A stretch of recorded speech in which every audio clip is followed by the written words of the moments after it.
So it's been a pretty fiercely fought policy area already. I spoke to the Assistant Treasurer, Stephen Jones, a short time ago about whether or not this is a broken promise. Stephen Jones, thanks for your time. So the PM was clear before the election, no changes to tax on super. There will be changes in the budget coming up. Can you see why voters would think this is a broken promise? Well, to be clear, the Prime Minister said there'd be no major changes, and this is not a major change, to be frank.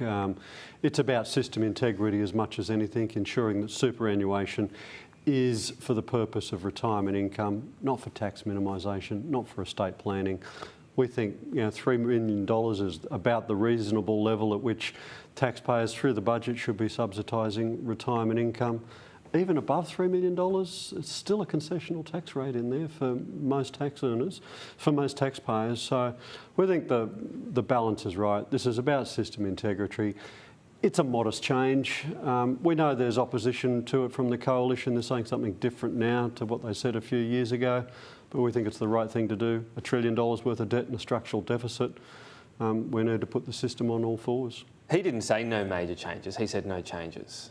Well, clearly we had announced a bunch of changes in the superannuation system throughout the course of the election campaign. One that we'd have, but one about the objectives of super, from which this conversation emerges. And let's not forget, on Monday last week, when Jim launched the discussion paper on the objectives of super, this is where this conversation has emerged from. So, look, I know there's people out there who want to take political pot shots on us. We're about doing the right thing.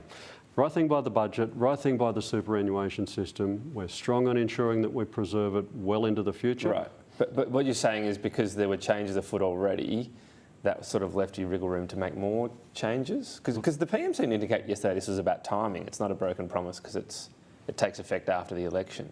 Well, clearly it does. Clearly it does take effect, and it's not a major change. Both of those things are true. This is a change which affects about 0.5%, about 80,000 superannuation accounts around the country. The vast majority of Australians today are retiring with about $150,000, a long way short of $3 million, and a long way short of the $100 million and $400 million accounts, which frankly are there to take advantage of the very generous tax concessions inside the system. They're not there for retirement income, and nobody can argue that.